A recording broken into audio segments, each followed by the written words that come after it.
नमस्कार दोस्तों, मैं हूं मंदार और आप सबका स्वागत है मेरे चैनल इट्स माय टेक में। दोस्तों आज के इस वीडियो में हम XUV 700 AX7L all wheel drive का हाईवे एवरेज टेस्ट करेंगे। इसको मैं ऑलरेडी सिटी में चला चुका हूं और सिटी में अगर आप इसका जिप मोड इस्तेमाल करें और अगर आप स्पेसिफिकली एवरेज के लिए चलाएं तो आप आसानी से 16 प्लस का एवरेज निकाल सकते हो। इसके पहले भी मैंने कोल्हापुर की एक लॉन्ग ट्रिप की थी जहाँ पे मैंने व्हीकल के क्रूज कंट्रोल को 118 पे सेट किया था। उस समय मुझे 12.1 से लेकर 12.2 तक एवरेज मिला। तो हमारे पास हाई स्पीड एवरेज तो इसका है। अब हम इसका एवरेज टेस्ट करेंगे जब हम गाड़ी के क्रूज कंट्रोल को 85 किलोमीटर के लिए सेट करें। तो चलिए पहले हम गाड़ी की टैंक को फुल करने से शुरुआत करते हैं। तो हम भारत पेट्रोलियम के इस पंप पे आए हैं जो बॉम्बे आगरा हाईवे पे है। तो अब हम हमारी व्हीकल को फुल कर लेते हैं। इसकी एवरेज को हम दो तरीके से टेस्ट करेंगे। हम टैंक टू टैंक तरीके से भी इसको टेस्ट करेंगे, उसी के साथ हम MID पे देखेंगे। इससे हमें ये भी पता चल जाएगा कि क्या हमारी व्हीकल में जो रेंज शो हो रही है वो एक्यूरेट है कि नहीं। तो ये ऑटो कट ऑफ हो चुका है। अब हम ऊपर तक व्हीकल को फुल करेंगे। तो हमने ऑलमोस्ट फुल हमारे टैंक को कर लिया है। तो मैंने एवरेज को गाड़ी के रीसेट कर लिया है। उसी के साथ ड्राइवर इन्फो में हम हमारे दोनों ट्रिप मीटर्स को 0 कर लेंगे और अब हम एवरेज टेस्टिंग से शुरुआत करते हैं। तो दोस्तों कॉन्टेक्स्ट देने के लिए मैं आपको बता दूं कि गाड़ी में हम 4 लोग हैं, का लगेज भी है। अब हम ड्राइव मोड को जैप मोड में डालेंगे जो डिफ़ॉल्ट मोड है। टायर प्रेशर भी बहुत मैटर करता है। अगर आपके टायर में प्रेशर कम है तो आपकी गाड़ी एवरेज कम ही देने वाली है। और बहुत बार जब आप बाहर से हवा भराते हैं तो वो लोग ना जाने क्यों 31 PSI ही फील करते हैं। तो मैंने निकलने से पहले इस व्हीकल के चारों टायर में ही 34 PSI प्रेशर को मेंटेन किया है। तो अब मैं क्रूज कंट्रोल को चालू करता हूँ। ये देखिए adaptive cruise control on stand by और मैंने ये सेट दबा दिया।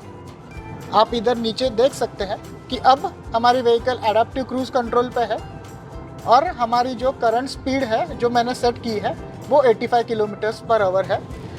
और इस रोड पे ये रखनी भी पड़ती है क्योंकि इस रोड पे कई बार हमारे पुलिस वैन लेके खड़े रहते हैं और आती जाती व्हीकल्स को स्पीडिंग टिकट्स देते रहते हैं।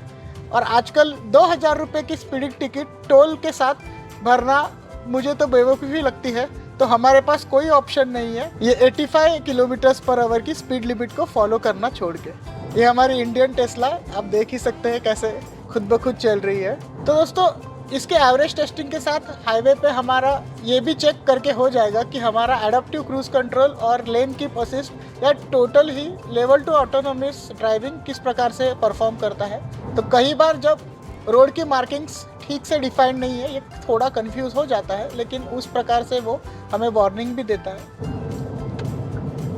दोस्तों एक बात जो आपको ध्यान में रखनी है जब आप एडाप्टिव क्रूज कंट्रोल और लेन कीप असिस्ट यूज़ कर रहे हो वो ये है कि आपको लेन्स को चेंज करते वक्त कंपल्सरीली आपके टर्न इंडिकेटर्स का इस्तेमाल करना ही है। अगर आप ये ना करें तो लेन कीप असिस्ट बहुत बार आपको वापस उस लेन में पुश करेगी। इसे ओवर पावर करना काफ़ी ज़्यादा आसान है, लेकिन अगर आप इंडिकेटर दे के ये करते हैं तो काफ़ी ज़्यादा सहूलियत हो जाती है। बीच बीच में मुझे मैन्युअली भी गाड़ी को कंट्रोल करना पड़ रहा है। एक बात तो सच है, जहाँ पे बहुत ज़्यादा अगर ट्रैफिक आपको मिलता है तो एडाप्टिव क्रूज कंट्रोल इतना फ़ायदे में नहीं आता। एडाप्टिव क्रूज कंट्रोल अगर रास्ता खाली है और आप एक स्पीड पे क्रूज करना चाहते हो तो ही ज़्यादा काम का है, वरना वो बहुत ज़्यादा डिफेंसिवली पहले ही ब्रेक करता है और फिर आप इंडियन ट्रैफिक में बढ़ नहीं पाते हो क्योंकि दूसरे लोग आपकी जगह ले लेते हैं। जहाँ पे कुछ इस प्रकार के कंजस्टेड ब्लॉक्स है वहाँ पे मैं एडाप्टिव क्रूज कंट्रोल बंद करके गाड़ी चलाऊँगा। इसकी वजह से हमें रियल हाईवे ड्राइविंग कंडीशंस के बारे में समझ में आएगा। तो जैसे कि आप देख सकते हैं हमारा फर्स्ट टोल बूथ आ रहा है। तो सबसे पहले हमने एम्बुलेंस के लिए जगह की है, हम उसे पास होने देते हैं। अगर अब हम देखें एवरेज यहाँ पे तो ये 10.3 हुआ है और हम अच्छे खासे भरे हुए ट्रैफिक के रोड में से ही जा रहे हैं। भले ही ये हाईवे है, खाली रोड एज सच अब तक मिला ही नहीं है। अब तक जो हमने डिस्टेंस कवर किया है डीजल को पूरी तरह से फिल करने के बाद वो 30 किलोमीटर ही है। फ्यूल इकोनॉमी देखें तो 10.4 किलोमीटर 10.5 किलोमीटर धीरे धीरे बढ़ रही है। तो दोस्तों इस टेस्ट को हम लगभग 100 किलोमीटर्स के दूरी तक करने की कोशिश करेंगे और फिर देखेंगे कि हमारी व्हीकल किस तरह से परफॉर्म करती है। कितना खूबसूरत नज़ारा है दोस्तों। और एक बात जो बड़ी इम्पॉर्टेंट है हमारे एवरेज के डिस्कशन में, वो ये है कि हमारा क्लाइमेट कंट्रोल हमने किस प्रकार से सेट किया है। मैंने इसका ड्यूअल एसी बन रखा है, तो पूरी गाड़ी में एक ही टेम्परेचर जो कि 23 डिग्री सेल्सियस है वो हमने सेट किया है, और ऑटोमेटिक क्लाइमेट कंट्रोल पे बाकी की सेटिंग्स हमने छोड़ दी है। अभी गर्मी के दिन चल रहे हैं, भले ही मैं शाम के टाइम में अभी बाहर निकला हूँ, लेकिन अभी भी बाहर का एम्बिएंट टेम्परेचर देखें तो 37 डिग्री सेल्सियस है। ये जो घाट आप देख रहे हैं वो कसारा घाट है, और ये बड़ा ही सीनिक है। गर्मियों के सीज़न में भी इतनी हरियाली देख के बड़ा मज़ा आता है दोस्तों। एडाप्टिव क्रूज़ कंट्रोल का और एक फ़ायदा नॉर्मल क्रूज़ कंट्रोल के ओवर ये है कि जैसे कि आप देख सकते हैं अब ट्रैफिक पूरी तरह से यहाँ पे जाम हो चुका है।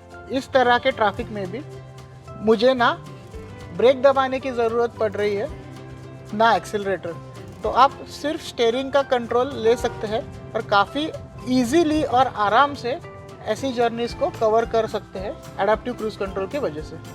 जैसे ही रास्ता खाली मिल जाता है गाड़ी खुद ब खुद एक्सेलरेट कर लेती है।